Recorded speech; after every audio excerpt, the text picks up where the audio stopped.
नमस्कार। Welcome to today's current affairs. और आज 15 सितंबर के जितने भी करंट अफेयर्स के क्वेश्चन होंगे हम यहाँ पे कवर करेंगे। तो सबसे पहले जिसने मेरा चैनल सब्सक्राइब नहीं किया है वो चैनल को सब्सक्राइब कर दें और वीडियो को ज़्यादा से ज़्यादा शेयर कर दें। साथ के साथ बेल आइकन को दबा दें ताकि आपको नोटिफिकेशन मिलती रहे। तो आज की वीडियो स्टार्ट करते हैं। आज का हमारा पहला क्वेश्चन है question number first. Question number first क्या है? हाल ही में बहरीन इजराइल के साथ समझौते करने वाला कौन सा अरब देश बन गया है? तो जो बहरीन है इन्होंने इसराइल के साथ समझौता कर लिया है, तो ये ऐसा करने वाला चौथा देश बन गया है। तो हाल ही में यूएई के बाद बहरीन ने भी इसराइल के साथ समझौता करने की घोषणा की है, जिसके साथ बहरीन इसराइल के साथ समझौता करने वाला चौथा अरब देश बन गया है।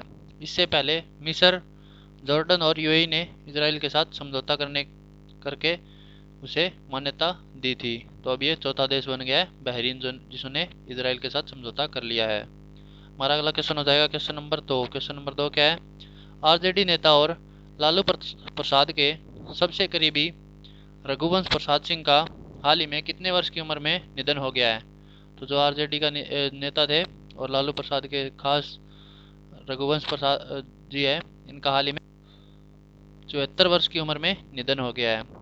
आरजेडी नेता और लालू प्रसाद के सबसे करीबी रघुवंश प्रसाद सिंह का हाल ही में 74 वर्ष की उम्र में दिल्ली के एम्स में निधन हो गया है। हमारा अगला क्वेश्चन हो जाएगा क्वेश्चन नंबर तीन। क्वेश्चन नंबर तीन क्या है? हाल ही में किसने देश के बैंकों के में एक यूनिफॉर्म कंप्लेंस प्रैक्टिस लागू करने के लिए दिशा निर्देश जारी किए हैं? तो किसने हाल ही में यूनिफॉर्म कंप्लेन प्रैक्टिस के लिए निर्देश जारी किए हैं? तो इसका आंसर क्या हो जाएगा? आरबीआई। तो जो भारतीय रिजर्व बैंक है, इन्होंने हाल ही में देश के बैंकों में यूनिफॉर्म कंप्लेन प्रैक्टिस लागू करने के लिए दिशा निर्देश जारी किए हैं, जिसके तहत बैंकों को बोर्ड द्वारा मंजूरी कंप्लेंस पॉलिसी के लिए चीफ कंप्लेन ऑफिसर की नियुक्ति करनी होगी। तो आरबीआई के द्वारा हाल ही में यूनिफॉर्म कंप्लेन प्रैक्टिस लागू करने के लिए दिशा निर्देश जारी किए गए हैं। हमारा अगला क्वेश्चन हो जाएगा क्वेश्चन नंबर चार। क्वेश्चन नंबर चार क्या है? प्रधानमंत्री नरेंद्र मोदी ने हाल ही में किस राज्य में 76 से संबंधित 3 प्रमुख परियोजनाओं का उद्घाटन करते हुए राष्ट्र को समर्पित की है? तो कौन से राज्य में प्रधानमंत्री नरेंद्र मोदी ने हाल ही में 3 प्रमुख परियोजनाओं का उद्घाटन किया है? तो इसका आंसर क्या हो जाएगा? बिहार में। प्रधानमंत्री नरेंद्र मोदी ने हाल ही में बिहार में 76 से संबंधित 3 प्रमुख परियोजनाओं का उद्घाटन करते हुए राष्ट्र को समर्पित की है। इनमें से 3 परियोजनाओं में पारादीप हल्दिया दुर्गापुर पाइपलाइन परियोजना के तहत दुर्गापुर बांका खंड और 2 एलपीजी बॉटलिंग संयंत्र शामिल है। तो ये हाल ही में बिहार के अंदर प्रधानमंत्री ने 3 परियोजनाओं का उद्घाटन किया है। हमारा अगला क्वेश्चन हो जाएगा क्वेश्चन नंबर 5। क्वेश्चन नंबर 5 क्या है? 14 सितंबर को पूरे भारत में कौन सा दिवस बनाया जाता है? तो जो 14 सितंबर है इसको पूरे भारत में हिंदी दिवस बनाया जाता है। 14 सितंबर को पूरे देश में हिंदी दिवस मनाया जाता है। इस दिन देवनागरी लिपि में हिंदी को भारत की आधिकारिक भाषा के रूप में अपनाया गया था। तो ये 14 सितंबर को हर साल हिंदी दिवस मनाया जाता है। हमारा अगला क्वेश्चन हो जाएगा क्वेश्चन नंबर 6। क्वेश्चन नंबर 6 क्या है? रेटिंग एजेंसी क्रिसिल के मुताबिक वित्त वर्ष 2020 और 21 में भारतीय अर्थव्यवस्था में कितने फीसदी की गिरावट आएगी? तो जो रेटिंग एजेंसी है क्रिसिल, इसके मुताबिक 2020 और 21 के वित्त वर्ष में भारत को 9% का गिरावट देखने को मिलेगी। तो जो रेटिंग एजेंसी है क्रिसिल के मुताबिक वित्त वर्ष 2020-21 में भारतीय अर्थव्यवस्था में 9% की गिरावट आएगी। हमारा अगला क्वेश्चन हो जाएगा क्वेश्चन नंबर 7। क्वेश्चन नंबर 7 क्या है? आईसीसी ने यूएई के कितने खिलाड़ियों को एंटी करप्शन कोड के उल्लंघन के आरोप में निलंबित कर दिया है? तो जो आईसीसी है, इन्होंने यूएई के 2 खिलाड़ियों को एंटी करप्शन कोड के उल्लंघन के आरोप में निलंबित कर दिया है।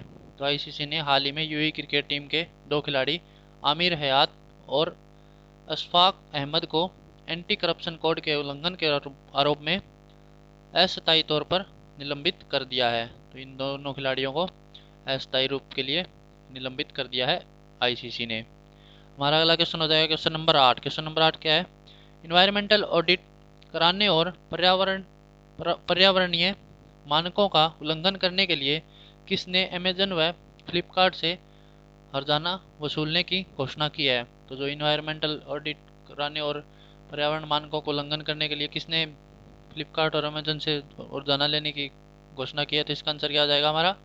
National green tribunal. तो जो नेशनल ग्रीन ट्रिब्यूनल है, इन्होंने हाल ही में केंद्रीय प्रदूषण नियंत्रण बोर्ड को अमेजन व फ्लिपकार्ट से पर्यावरण ऑडिटिंग कराने और पर्यावरणीय मानकों का उल्लंघन करने के लिए हर्जाना वसूलने की घोषणा की है। तो जो नेशनल ग्रीन ट्रिब्यूनल है, इन्होंने हाल ही में ये घोषणा की है। हमारा अगला क्वेश्चन हो जाएगा क्वेश्चन नंबर 9। क्वेश्चन नंबर 9 क्या है? वर्ल्ड नंबर 9 जापान की नाओमी ओसाका ने बेलारूस विक्टोरिया अजारेंका को हराकर कौन सी बार ग्रैंड स्लैम का खिताब जीत लिया है? तो जो जापान की नंबर 9 प्लेयर है नाओमी ओसाका, इसने तीसरी बार ग्रैंड स्लैम का खिताब जीत लिया है। तो जो वर्ल्ड नंबर 9 है जापान की नाओमी ओसाका ने बेलारस की विक्टोरिया अजारेंका को हराकर हाल ही में तीसरी बार वर्ल्ड ग्रैंड स्लैम का खिताब जीत लिया है। साथ ही नाओमी ओसाका पहले सेट हारने के बाद 26 साल में फाइनल जीतने वाली पहली खिलाड़ी बन गई है। तो ये भी एक इम्पोर्टेंट क्वेश्चन हो जाएगा कि इन्होंने अपना पहला सेट हारकर फाइनल में ये खिताब जीता है। तो ये 26 साल का इन्होंने ये रिकॉर्ड बरकरार किया है। हमारा अगला क्वेश्चन हो जाएगा क्वेश्चन नंबर 10। क्वेश्चन नंबर 10 क्या है? हाल ही में किस भारतीय तेज गेंदबाज पर लगा 7 वर्ष का बैन खत्म हो गया है? तो कौन से खिलाड़ी के ऊपर जो 7 वर्ष का बैन था वो खत्म हो गया? तो इसका आ जाएगा हमारा आंसर एस श्रीसंत। तो जो हाल ही में भारतीय तेज गेंदबाज एस श्रीसंत है पर लगा 7 वर्ष का बैन खत्म हो गया है। पहले स्पोर्ट फिक्सिंग के आरोप के मामले में लाइफ टाइम लगे बैन को सुप्रीम कोर्ट ने 7 वर्ष का कर दिया था और अब वो भी खत्म हो गया है। 7 वर्ष का जो बैन था श्रीसंत के ऊपर वो हाल ही में खत्म हो गया है। आज के जितने भी करंट अफेयर्स के क्वेश्चन थे हमने यहाँ पे कवर किए हैं। आई होप कि आपको वीडियो पसंद आई हो। तो वीडियो को ज़्यादा से ज़्यादा शेयर करें और कमेंट बॉक्स में ज़रूर बताएं। धन्यवाद।